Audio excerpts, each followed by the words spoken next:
स्वागत है दोस्तों एक बार फिर से आपका मेरे YouTube चैनल पर जिसका नाम है इनसाइट्स ऑफ साइंस। और आज का टॉपिक मैं आपके लिए लेकर आई हूँ सेल ऑर्गेनेल वैक्यूल।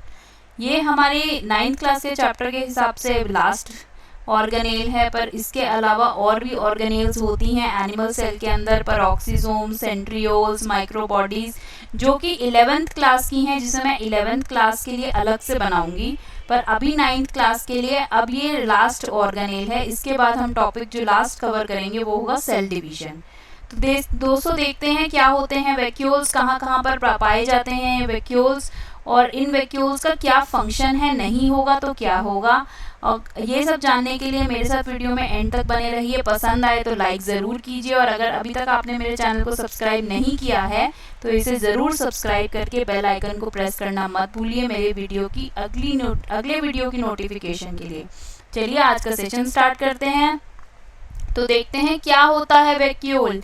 वैक्यूल भी एक ऑर्गेनेल है, जैसा कि मेरा टाइटल था, it is a cell organelle, जिसका फंक्शन क्या होता है, ये स्टोर करता है, होल्ड करता है बहुत सारे सॉल्यूशंस को और मटेरियल्स को। तो क्यों होल्ड करके रखता है ये सॉल्यूशंस को और मटेरियल्स को?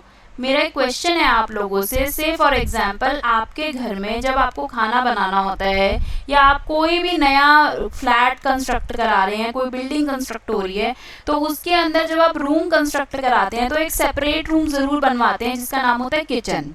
तो ठीक है, ये प्लांट सेल के अंदर अगर हमारा प्लांट सेल का डायग्राम है तो किचन तो इसका हो गया क्लोरोप्लास्ट, क्योंकि खाना तो बनता है वहाँ पर।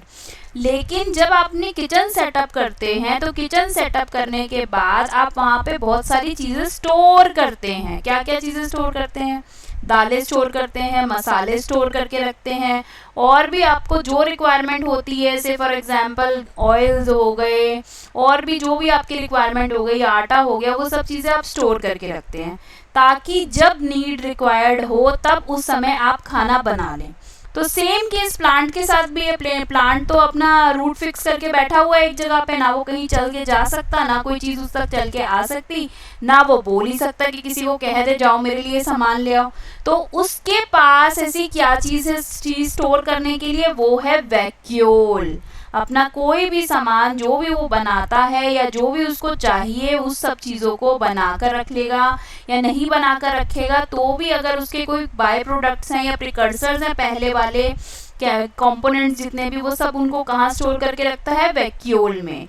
तो यही एक यहाँ से एक और प्लांट सेल और एनिमल सेल का एक मेजर डिफरेंस निकल कर आता है कि प्लांट सेल के अंदर 50 से 90% सेल वॉल्यूम एक सेंट्रल वैक्यूल ने लिया हुआ है। देखिए डायग्राम के अंदर कि न्यूक्लियस इसका पेरिफेरी में चला जाता है और एनिमल सेल का न्यूक्लियस होता है सेंटर में।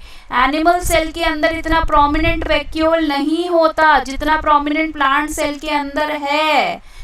तो देखिए प्लांट सेल के अंदर वैक्यूल का एक रोल और होता है कि ये प्लांट सेल को टर्जिडिटी और रिजिडिटी भी देता है। कैसे देखता है ये हम आगे देखेंगे, वीडियो में मेरे साथ एंड तक जरूर रहिएगा। देखिए कुछ सब्सटेंसेस जो होते हैं वो बहुत इंपॉर्टेंट है लाइफ के लिए, किसके लिए? प्लांट सेल की।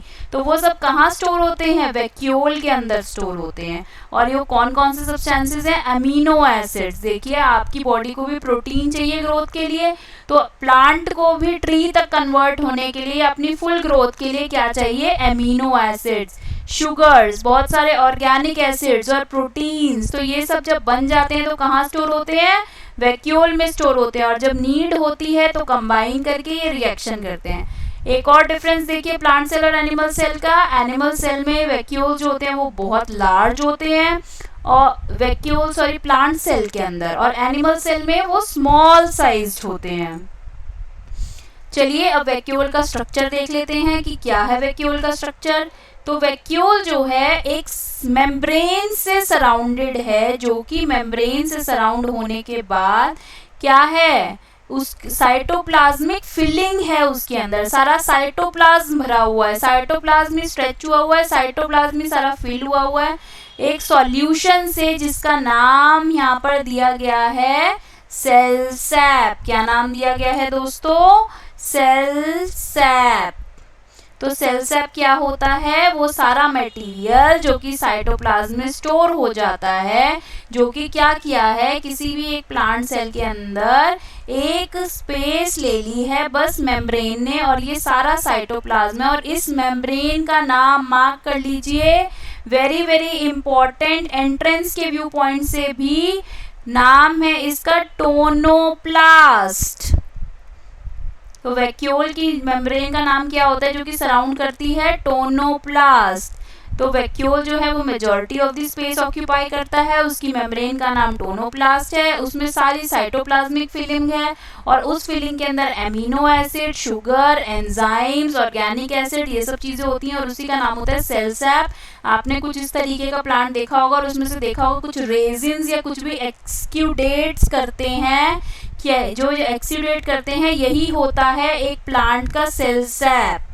और वैक्यूल्स का फंक्शन क्या मैंने आपको बताया था कि ये सेल सैप के साथ भरा होने के कारण प्लांट्स को के सेल्स को टर्जिडिटी और रिजिडिटी भी देता है। अभी भी ये सवाल बना हुआ है कि क्यों देता है, कैसे देता है, तो चलिए अभी देखते हैं कैसे देता है। अब हम देखते हैं type of vacuoles. Type of vacuoles कितने तरीके के होते हैं, तो मैंने आपको बताया कि एनिमल के अंदर स्मॉल साइज होते हैं और प्लांट्स के अंदर बड़े होते हैं। तो प्लांट के अंदर मेनली क्या काम करते हैं, इनका एक और नाम होता है वाटर स्टोरेज ऑर्गेनेल्स। अपने अंदर पानी को भी स्टोर करके रख लेते हैं, क्योंकि लीव्स जो है वो हर समय रूट्स को सिग्नल नहीं पहुंचाएंगे कि मुझे अब खाना बनाना है तो मुझे पानी चाहिए। सेल अपने अंदर ही जब पानी आया था उसको पकड़ के स्टोर करके रख लेगा कि जब जरूरत पड़ेगी तब हम इस्तेमाल कर लेंगे। जैसे कि हमारे घर में मॉर्निंग में अगर पानी आता है तो हम उसे किसी एक कंटेनर में स्टोर करके रख लेते हैं कि जब जब हमें जरूरत पड़ेगी तब तब हम उसमें से पी लेंगे पानी को। ये नहीं होता कि हर समय जो है पानी आ रहा है और हम उस पानी को यूटिलाइज कर रहे हैं, ड्रिंकिंग वाटर को। तो यूटिलाइजेबल वाटर की बात हो रही है यहाँ पे। तो एनिमल्स को ऐसी कोई वाटर स्टोरेज के ऊपर रिलाई करने की जरूरत नहीं है, ना उनकी किसी फॉर्म को रिजिडिटी की जरूरत है। वो वैक्यूल्स का यूज करते हैं लेकिन कुछ प्रोडक्ट्स को सिर्फ और सिर्फ स्टोर करने के लिए, और जब उनकी रिक्वायरमेंट खत्म हो जाती है तो उन वैक्यूल्स को एक्सोसाइटोसिस की प्रोसेस के थ्रू बाहर निकाल देते हैं। ये मैं पहले भी आपको अपने टॉनिसिटी वाले वीडियो में पढ़ा चुकी हूँ। एंडोसाइटोसिस और एक्सोसाइटोसिस, मैं इसका लिंक शेयर कर दूंगी डिस्क्रिप्शन बॉक्स में, जिन्होंने नहीं देखा है उनके लिए। तो ये देखिए, ये अमीबा है, अमीबा के पास फूड पार्टिकल आया, स्यूडोपोडिया फ्यूज हो जाता है। फ्यूज होने के बाद क्या बनता है इनसाइड, एक वैक्यूल बनता है जिसका नाम होता है फूड वैक्यूल। ये देखिए यहाँ लेबलिंग है फूड वैक्यूल की। वो फूड वैक्यूल में से सारा का सारा न्यूट्रिएंट, जैसे कि मैंने आपको बताया था माइटोकॉन्ड्रिया में टोटल ऑक्सीडेशन ऑफ फूड होता है, वो सारा का सारा इजेक्ट करने के लिए लाइसोजाइम्स आते हैं और इसमें हाइड्रोलिटिक एंजाइम्स डालते हैं, और हाइड्रोलिटिक एंजाइम्स डालने के बाद में वो हाइड्रोलिसिस हो जाता है और जो वेस्ट प्रोडक्ट होता है वो इजेक्ट हो जाता है, इजेस्ट हो जाता है by the process of exocytosis. तो इन वैक्यूल्स का क्या काम हुआ, ये जो स्पेशलाइज्ड वैक्यूल्स हुए कुछ यूनिसेलुलर ऑर्गेनिज्म में, सिंगल सेल्ड ऑर्गेनिजम्स के अंदर, कि या तो कोई एक्सेस वाटर हुआ उसे एक्सपेल कर देंगे, जैसे यूरिन की फॉर्म के अंदर ह्यूमंस में रिलीज होता है, ऐसे अलग अलग ऑर्गेनिज्म में अलग अलग नाम होता है लिक्विड फॉर्म को रिजेक्ट करने के लिए, और वेस्ट को जो है वो भी रिलीज करते हैं सेल से। तो यूनिसेलुलर ऑर्गेनिज्म के अंदर एक्सेस वाटर को एक्सपेल करने के काम आते हैं वैक्यूल। एक और मैं आपको एग्जांपल बताती हूँ वैक्यूल का, ये तो फूड वैक्यूल था। एक टाइप का वैक्यूल होता है जिसका नाम होता है गैस वैक्यूल। किसमें पाया जाता है दोस्तों, एक्वाटिक प्लांट्स में, हाइड्रिला से फॉर एग्जाम्पल। क्या रोल होता है इसका गैस वैक्यूल का, गैस वैक्यूल एक्वाटिक प्लांट्स के अंदर बायंसी प्रोवाइड करता है। क्या प्रोवाइड करता है दोस्तों एक्वाटिक प्लांट्स के अंदर, गैस वैक्यूल बायंसी।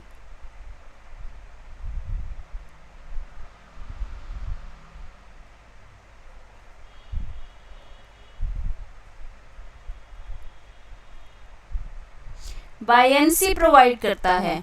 तो बायंसी प्रोवाइड करता है, फिर उसके बाद इसी कारण से वो एक्सेस प्रेशर, वेव्स का जो प्रेशर होता है वाटर प्रेशर की, वो उसको वेव्स को हैंडल कर सकती हैं और फिर इजीली जो है हर समय ड्रिफ्ट नहीं होंगे, अपने रूट से इंटैक्ट रहेंगे।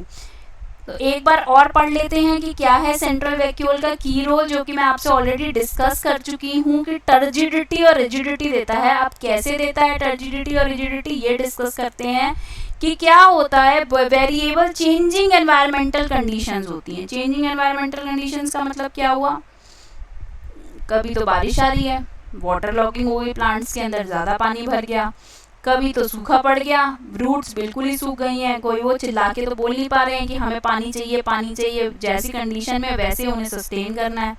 तो सेंट्रल वैक्यूल क्या करते हैं, ये सेल कॉन्सेंट्रेशन ऑफ वाटर को रेगुलेट करते हैं सेल्स के अंदर। कैसे रेगुलेट करते हैं, जो लिक्विड होता है सेल सैप, जिसका नाम है सेल सैप सेंट्रल वैक्यूल के अंदर, वो एक टर्गर प्रेशर प्रोवाइड करता है, ठीक है, जिसके कारण से सेल जो है वो आउटवर्ड प्रेशर लेता है और अपने आप को इंटैक्ट रखता है, अपने साइज को, ठीक है। अब ये काम वो कैसे करता है इसे भी हम आगे देखेंगे कैसे करता है।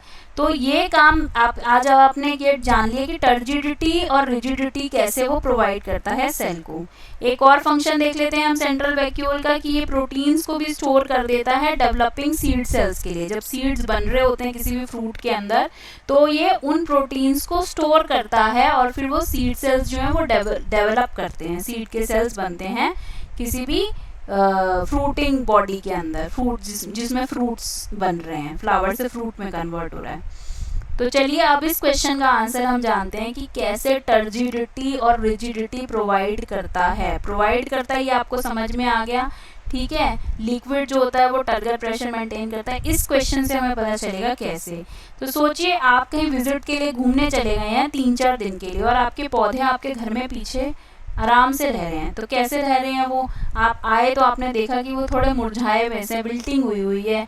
लेकिन कैसे विल्टिंग हो गई उनकी, क्या हुआ था ऐसा, पानी तो आपने पीछे से उनको दिया नहीं, तो कौन पानी देके जाता, मांग वो किसी से सकते नहीं है। तो उस केस के अंदर क्या होता है, जो वैक्यूल होते हैं जिनके अंदर सेल कॉन्सेंट्रेशन की वाटर को वो मेंटेन करने का जो काम करते हैं, वहाँ से क्या करते हैं वो वाटर कॉन्सेंट्रेशन को सॉइल में मेंटेन करने की कोशिश करते हैं। यानी कि जो सॉइल के अंदर रूट्स हैं, जो उनके सेल्स हैं, वहाँ पर जो वैक्यूल प्रेजेंट है वो वहाँ से वाटर रिलीज होता है और वो हेल्प करते हैं। अब मान लीजिए लीव्स के भी सारे के सारा वाटर कॉन्सेंट्रेशन यूटिलाइज हो गया, 4 दिन हो गए, 4 दिन से उनको पानी नहीं मिला। वैसे सब कुछ था, सनलाइट था, सब कुछ था, लेकिन पानी की शॉर्टेज होने के कारण वो ज़्यादा फोटोसिंथेसिस नहीं कर पा रहे। तो क्या हुआ, तो कॉन्सेंट्रेशन प्लांट के अंदर पानी की कम हो गई, पानी ने सेंट्रल वैक्यूल से निकल के, साइटोप्लाज्म में से निकल के सॉइल में आ गया, सॉइल से लीव्स में भी पहुंच गया, लीव्स ने भी थोड़ा बहुत यूटिलाइज कर लिया उसको। पर सेंट्रल वैक्यूल के श्रिंक होने के कारण अब प्लांट की, क्योंकि उस समय क्या हो गया, हाइपरटोनिक कंडीशंस क्रिएट हो गई, सारी की सारी जो अंदर की प्लाज्मा मेम्ब्रेन है उसने श्रिंक होना स्टार्ट कर दिया। तो सेल वॉल जो है अब ज़्यादा सपोर्ट नहीं कर पा रही, तो प्लांट ने क्या करना शुरू कर दिया, विल्टिंग करनी शुरू कर दी। एक और जो एडिशनल है कि ये सेल सैप होने के कारण से जो ट्री है वो अपने आप को कैसे बचाता है एनिमल से और इंसेक्ट से, कि भाई उनके जो पार्ट्स हैं वो डिस्ट्रॉय ना हो सके, क्योंकि जो फ्लूइड निकलता है ये फ्लूइड बहुत ही ज़्यादा बिटर होता है, कड़वा होता है टेस्ट में। तो इंसेक्ट्स और एनिमल्स जो हैं, जो उसका पार्ट है, यानी कि मान लो उसमें डिगिंग ना करें, उसमें खोखलापन ना करें, तो इस तरीके से जो प्लांट है वो अपने आप को प्रोटेक्ट करता है। तो चलिए दोस्तों, सबसे इम्पॉर्टेंट क्वेश्चन पे, जो कि पूरे चैप्टर की जिस्ट है कि क्यों आपने पूरा चैप्टर पढ़ लिया, अब तक आपको ये चीज़ समझ में आ जानी चाहिए कि क्यों सेल को फंडामेंटल और स्ट्रक्चरल यूनिट बोला गया। तो सेल को फंडामेंटल और स्ट्रक्चरल यूनिट लिविंग ऑर्गेनिज्म की इसीलिए बोला गया क्योंकि अगर यहाँ पर आप मल्टी सेल्यूलर ऑर्गेनिज्म को अपने माइंड में रखें कि उसमें कितना सारा डिवीजन ऑफ लेबर है, उसे कितना सारा काम करना है, और उसकी ऑर्गेनाइजेशन के अंदर कितने सारे लाइफ प्रोसेसेस हैं, रेस्पिरेशन है, सर्कुलेशन ऑफ ब्लड है, इम्प्योर ब्लड को प्योरीफाई करने के लिए ऑक्सीजन पहुंचानी है हर पार्ट ऑफ द बॉडी से, न्यूट्रिशन लेना है उसको, फिर वेस्ट को इजेक्ट करना है। जब इतने सारे फंक्शंस करने हैं तो हर स्पेसिफिक पार्ट को, स्पेसिफिक सेल ने अपने आप को मॉडिफाई किया अकॉर्डिंग टू दैट फंक्शन। तो ये हर सेल ने, मतलब बॉडी के हर पार्ट के हर सेल ने एक अपना स्ट्रक्चर एक्वायर किया, उससे रिलेटेड एक फंक्शन एक्वायर किया, जिसकी वजह से ऑर्गेनाइजेशन हुई उसकी मेम्ब्रेन की, कि कहीं पर डबल मेम्ब्रेन स्ट्रक्चर बने, कहीं पर सिंगल मेम्ब्रेन, और उसी के अकॉर्डिंग उसकी ऑर्गेनेल्स बनी। तो इसी कारण से हम सेल को क्या बोलते हैं कि सेल के पास एक बेसिक स्ट्रक्चरल ऑर्गेनाइजेशन है, अपनी खुद की एक स्ट्रक्चरल ऑर्गेनाइजेशन है, जिसके कारण से कौन कौन से फंक्शंस हो पाते हैं, रेस्पिरेशन, न्यूट्रिशन, वेस्ट मटेरियल की क्लियरिंग, या फिर कोई नए प्रोटीन का बनना, या फिर किसी सेल का डिवाइड होना। तो इसीलिए हम सेल को बोलते हैं फंडामेंटल और स्ट्रक्चरल यूनिट ऑफ लाइफ, और इसको हम basic functional unit of life भी बोलते हैं। तो यूं ही मेरा साथ बने रहिए दोस्तों, अगले वीडियो के अंदर मैं आपसे साथ सेल डिवीजन को डिस्कस करूंगी। होपफुली आपको मेरा वीडियो पसंद आया होगा, पसंद आया तो इसे लाइक सब्सक्राइब ज़रूर कीजिए और अपने दोस्तों के साथ शेयर इसे करना मत भूलिएगा। आज के लिए बस इतना ही। Thank you very much.